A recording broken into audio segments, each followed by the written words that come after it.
Bienvenue tout le monde. Cette fois-ci, Jolt, Dark of the Moon. Je vais commencer par faire la comparaison avec son homologue Revenge of the Fallen qui la cache complètement. Parce que plus petit.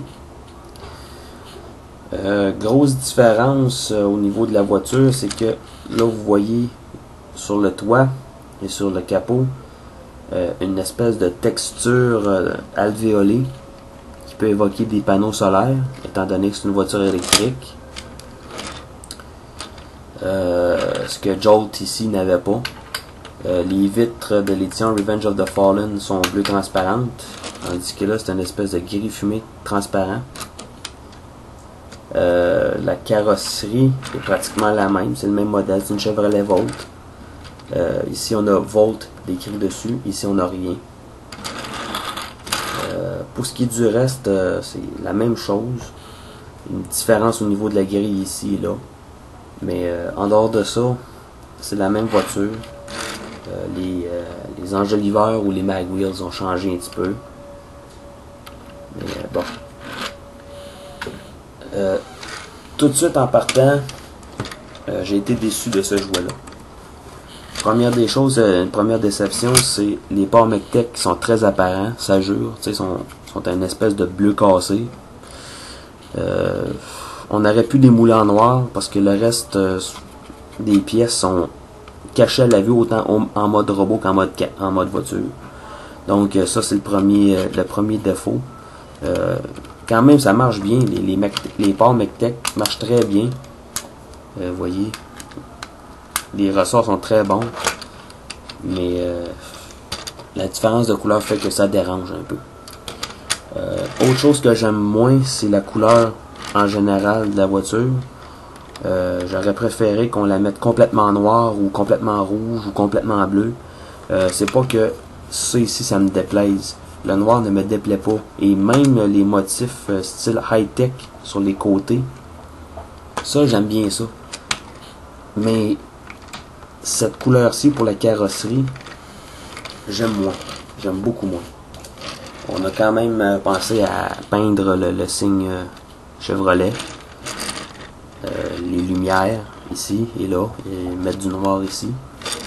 Et on a laissé les jantes complètement noires.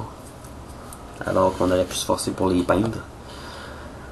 Donc, mode véhicule, mettons la couleur, j'aime pas la couleur, ben. Pourquoi est-ce que j'ai cet exemplaire-ci, vous allez me dire? C'est quand j'ai commandé le pack de 4, il était là-dedans, je pouvais pas avoir les autres séparément. Je voulais avoir Barricade et Top Spin, mais il était non disponible. Il était seulement disponible avec Barricade et plutôt Sideswipe et Jolt. Donc, c'est pour ça que je l'ai. La transformation est complètement différente et si on regarde bien quand même, le mode véhicule dissimule très bien le mode de robot. Même ce qu'on voit ici, ça paraît pas que c'est des parties de robot, c'est juste des morceaux qui sont là. Donc, seule chose qui peut être reconnaissable, c'est les mains. Jolt a de nouvelles mains. Donc, c'est un retool complet. Fait qu'on va commencer par sortir les mains. Les bras comme ça. Comme ça.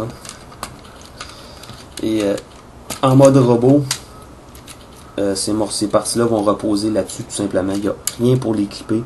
Aucune pin, il n'y a absolument rien. C'est comme ça et ça reste comme ça. Mais c'est quand même assez solide pour tout de suite. Peut-être qu'avec l'usure, si un enfant joue avec, ça va venir mou. Mais pour tout de suite, c'est bien raide. Ensuite, on va déclipper les côtés. Comme ça. Et on va tirer les jambes vers l'avant comme ça. On va prendre ces parties ici et les étirer comme ça. Et à faire attention parce que c'est du plastique transparent. Le plastique transparent est toujours un peu plus fragile. Donc, lorsqu'on va tirer ici, la tige qui s'enfonce là-dedans est raide. Donc, à faire attention pour ne pas la briser. j'ai atteint le maximum et on va plier les panneaux à l'intérieur comme ça. Ensuite, pour ce qui est des jambes, des pieds, on va séparer et on va plier comme ça. Ça va former les pieds et on va tourner le tailleur ou le roue comme ça et on va abaisser le talon comme ça. Ce qui est plaisant, c'est que le disque qui sert de frein est détaillé et reste à l'arrière de la roue comme ça et ça immobilise la roue. Donc ça, c'est bien plaisant. On répète de l'autre côté. Comme ça.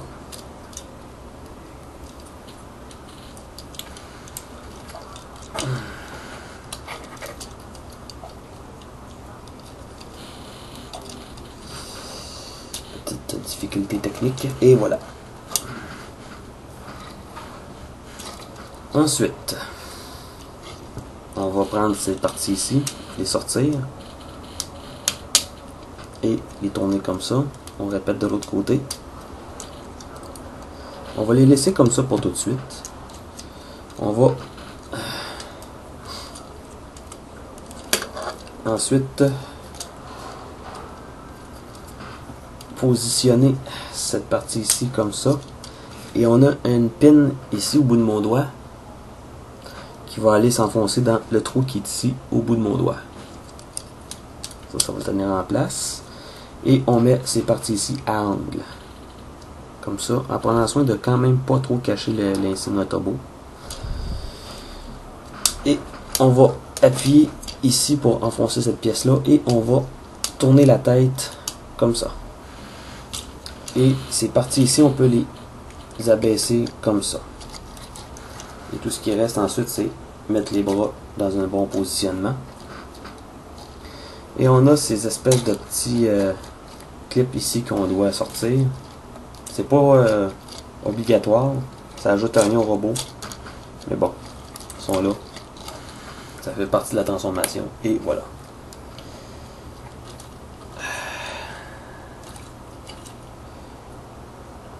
Dû à la nouvelle ingénierie de ce robot-là, je vous dirais que c'est difficile de le rendre stable au niveau des jambes. Pour commencer, c'est ça, c'est son premier défaut. Autre chose aussi qui me déplaît énormément, en dehors de sa couleur, c'est le fait que les bras sont pas fixes, on peut pas les fixer.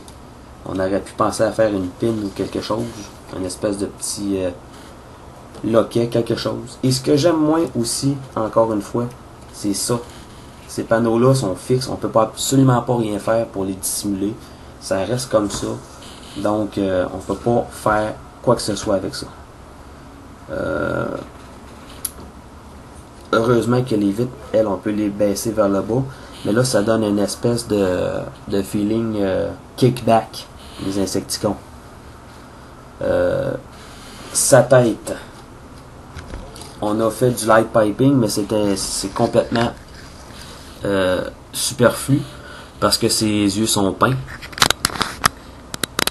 Et Jolt a gardé son look insectoïde. Vraiment simple. On a fait simple pour Jolt. C'est pas une réussite. C'est pas une. Je peux pas dire que c'est un échec total quand même. Je serais pas injustement dur sur Jolt. Mais c'est pas le meilleur. Dark of the Moon, je vous dirais que c'est le Dark of the Moon que j'aime le moins à date. J'apprécie le fait qu'on ait fait des nouvelles mains, mais on n'a pas d'articulation au niveau du coude, on a juste une rotation ici.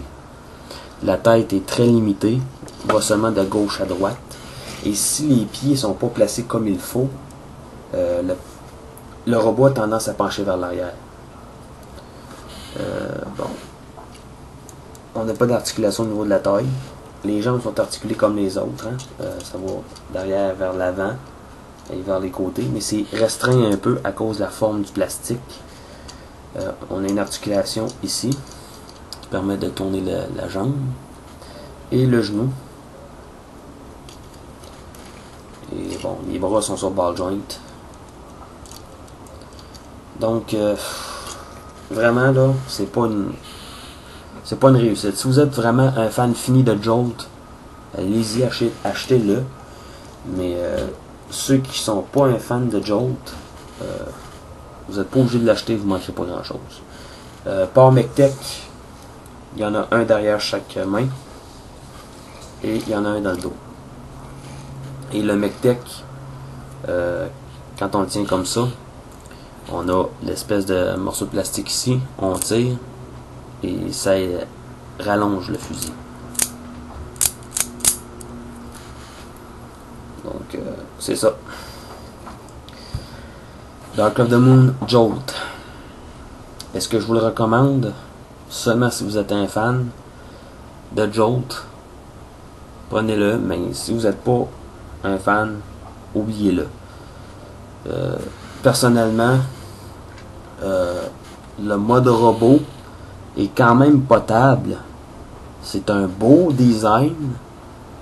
Ce qui est des lacunes, c'est les bras. Les mains sont bien faites. J'aime bien les mains, mais le design des bras, le fait qu'il n'y ait pas d'articulation au coude, ça me déplaît. Les pieds sont difficiles à positionner comme il faut sur le mien. Je ne sais pas si ça va être la même chose sur le vôtre, mais sur le mien c'est difficile à positionner. Et la couleur du robot, j'aurais préféré qu'on garde cette couleur-ci. Et je suis prêt à parier ma chemise que dans 3, 4, 5 mois d'ici, on va avoir une réédition de ce robot-ci, un genre de nouveau électrostatique Jolt avec une job de peinture meilleure que ça. Donc je vous salue bien et à la prochaine revue.